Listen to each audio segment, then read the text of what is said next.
moi, il m'intéresse quand même votre rapport. Hein. J'attends avec impatience la fin 2012 pour lire, pour voir un peu ce que vous allez faire, parce que. Mais je voudrais savoir, c'est quoi le périmètre. J'ai pas très bien perçu. En fait. Le périmètre où vous allez vous situer en 2012. On va arriver où dans 2012? Quand on va lire votre rapport fin 2012, qu'est-ce qu'on devrait y trouver? Je veux dire ce qu'on ne trouvera pas.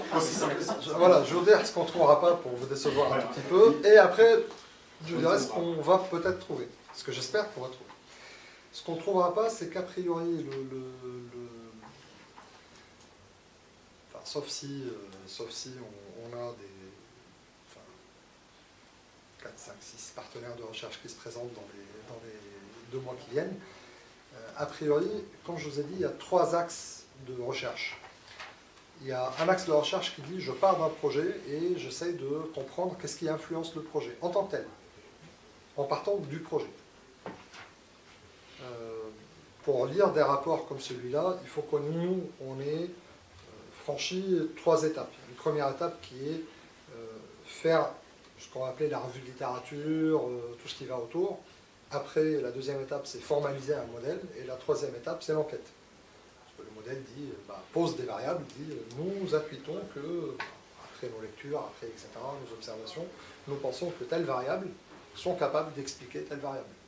Typiquement, le fait qu'un projet soit en risque, qu'un projet échoue, individuellement, nous pensons qu'il peut être expliqué par ces variables-là, qui, si elles sont de l'autre côté, devraient pouvoir faire réussir le projet. Et après, une fois qu'on a ça, on va mener une enquête statistique, pour essayer de prouver de façon statistique que ce qu'on raconte, ça a un sens. Sur les 3 axes, donc premier axe projet, on n'a pas de modèle pour le moment. On est en train de fabriquer des modèles pour 2012, mais si enquête il y a, ce sera probablement en 2013, voire en 2014, sur cet axe-là. Le deuxième axe, c'est l'axe chef de projet. Là, on a un modèle. Là, aujourd'hui, on a un modèle qui s'appuie sur la même logique, avec 22 questions classifiées de 1 à 5, avec des réponses classifiées de 1 à 5, sur lequel nous sommes en train de travailler depuis 2 ans. Mais pour le moment, nous ne prévoyons pas de lancer d'enquête dessus. Pour raison toute simple, c'est une question d'argent. Une enquête, pour que vous ayez une idée, c'est quelque chose, on a fait une estimation selon les méthodes, après, le niveau de certitude qu'on va avoir à obtenir des résultats, ça va coûter entre 150 et 300 000 euros. Tout compris. Daylight fait 2 millions d'euros de chiffre d'affaires. Dans les années excellentes, nous avions fait 14% de résultats d'exploitation. Ce qui fait que notre capacité à lancer ce genre d'enquête, même avec l'appui de nos partenaires de recherche, qui ne sont que 2 pour le moment, reste assez faible. Et donc, le troisième axe, c'est cet axe-là, c'est l'axe des moyens structurels que les entreprises mettent en place pour réussir leur projet, pour maîtriser et réussir leur projet. Ce que vous pouvez attendre en 2012, c'est une réédition de cette enquête. Alors, avec des questions qui ont été un tout petit peu adaptées. Certaines questions, on va peut-être les enlever, typiquement la variable expliquée de maîtrise. Il y avait 2 variables expliquées, une, elle a complètement échoué, manifestement, c'est complètement orthogonal sur l'échantillon qu'on a eu, on va devoir la reformuler. L'introduction éventuellement de variables sur la réussite tout court, même si je fais plaisir à mon ami et néanmoins collaborateur Elie, peut-être qu'on mettra une variable sur la partie réussite du cas d'affaires. Je pense que non, mais je laisse la porte ouverte.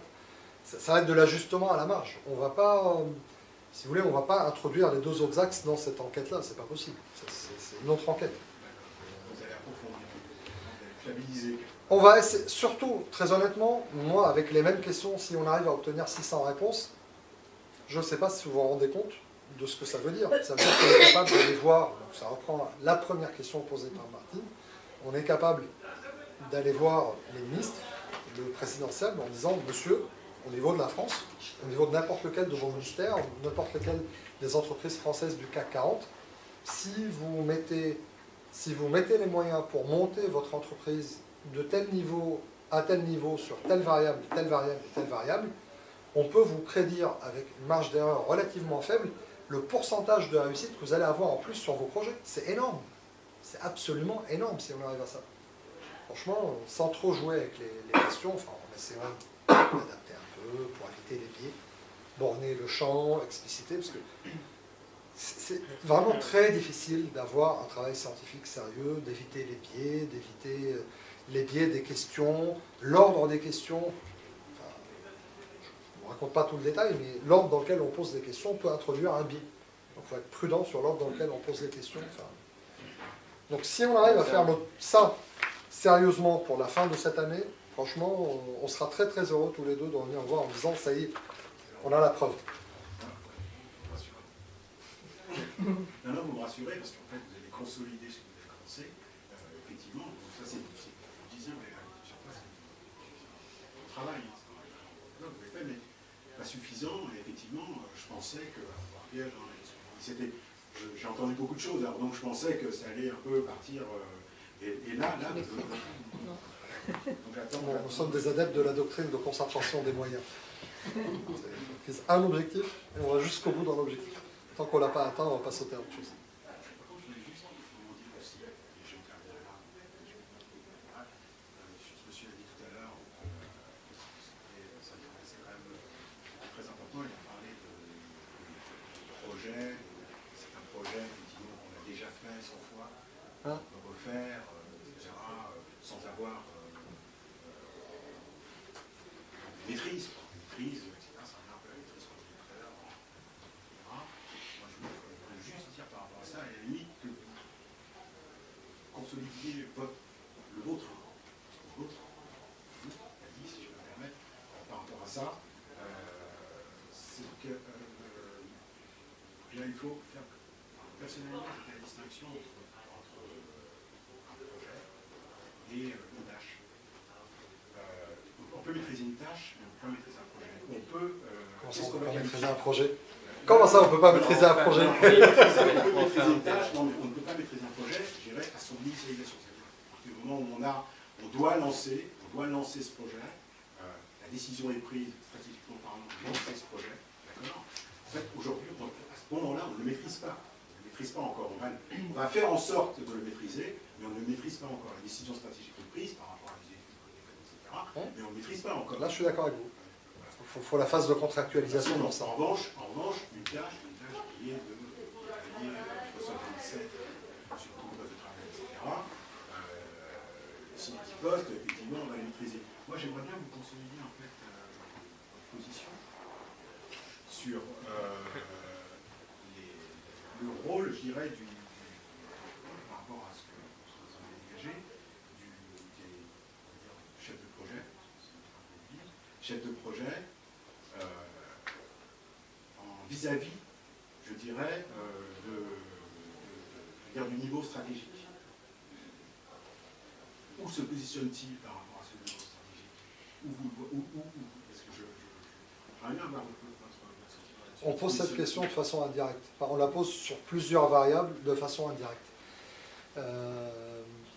L'endroit qui est le plus marquant, effectivement, que ce soit une tâche ou un projet d'ailleurs, quand on nous les confie, initialement, on ne les maîtrise pas. La maîtrise est le résultat d'un travail intellectuel partagé, un minimum autour d'une tâche, entre le donneur d'ordre et celui qui exécute la tâche. Qui est, il me faut tel, enfin, vous savez, les contrats de délégation, il me faut tel livrable pour telle date. La différence entre, oui, bien sûr, et attends, quel est le contexte, quel est le besoin exactement, pourquoi il te faut pour telle date, quel est le niveau de qualité que tu attends, d'accord, j'ai réfléchi, voilà comment je vais le faire, voilà mes hypothèses, voilà mes risques, je sais le faire, voilà combien ça va te coûter. Dans le deuxième cas, j'ai posé les ingrédients de la maîtrise, qui restent imparfaite. Je suis absolument d'accord avec vous, il n'y a pas de maîtrise parfaite. Mais je vais vers la maîtrise, alors que dans le premier cas, oui, bien entendu, Fadi, je te le fais, il n'y a aucun souci. Et les projets, c'est pareil. Des projets de... Dieu a décidé qu'il faut lancer le projet. Bon les gars, qu'est-ce que vous faites? Vous n'êtes pas encore en train de développer, ça ne va pas. Vous n'êtes pas en train de brancher les machines, vous n'avez pas lancé les commandes, ça ne va pas. Ou, bien sûr, monsieur le ministre ou monsieur le directeur général, vous avez décidé et nous allons appliquer. Vous avez donné une date objectif et nous allons faire ce qu'il faut pour l'atteindre. Maintenant, vous nous donnez les 10%, les 5%, les 15% de temps général du projet nécessaire pour poser un engagement opérationnel qui a un sens, pour poser une organisation opérationnelle qui a un sens, qui permette de maîtriser. effectivement, au moment où la décision stratégique est prise, on ne maîtrise pas. Et la question qu'on pose dans notre questionnaire qui va autour de ça, c'est la question liée à l'étape de contractualisation, et dans laquelle les réponses sont assez calamiteuses. C'est dans la synthèse, il me semblait que c'est plus de la moitié n'en ont pas. 62%, attendez, tac, n'existe pas.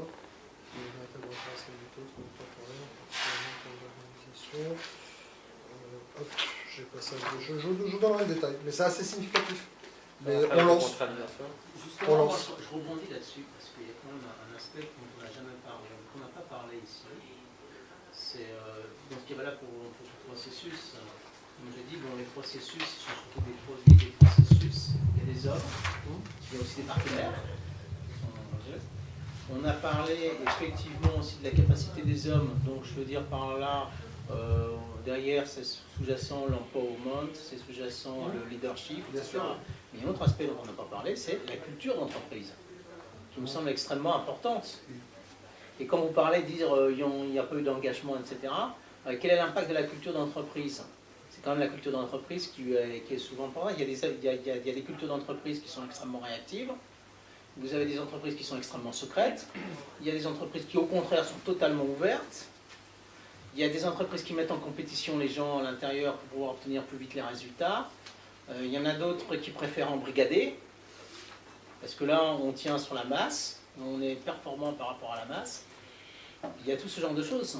Et ça, on n'en parle pas. Et l'impact de tout ça sur le projet, moi, je pense qu'il n'est pas du tout négligeable. Je ne suis pas tout à fait d'accord. Je partage l'importance du critère, par contre, je ne partage pas le fait que le critère ne soit pas traité. Vous les traitez comment, en fait? Alors, on va y arriver. Juste pour vous donner les pourcentages, sur la réponse à la première question, puis après je gère la deuxième, c'est 19%, aucune activité ou document formel précis ne prépare acte le lancement du projet. 19%. 30%, les projets sont lancés pour une simple lettre de mission où le commanditaire exprime les objectifs que le projet doit atteindre, missionne le porteur opérationnel et lui confie les moyens nécessaires et lui indique les contraintes du projet. 19 plus 30. 14%, point précédent plus négociation entre le commanditaire et le porteur opérationnel du projet. Donc on a 19 plus 30 plus 14, on a dépassé largement la majorité, l'équipe ne s'est pas mise autour de la table pour poser un engagement opérationnel concret. Ça c'est 23% et il n'y a que 14% du reste où cette discussion ne porte pas que sur l'engagement, porte aussi sur l'organisation de l'équipe. Comment on s'organise pour y arriver. Genre, ça c'est les 14% qui écrivent ensemble le PAQ. Les autres prennent l'armoire qualité, récupèrent le PAQ et on les jeunesse. Donc, pour revenir à la question de Laurent,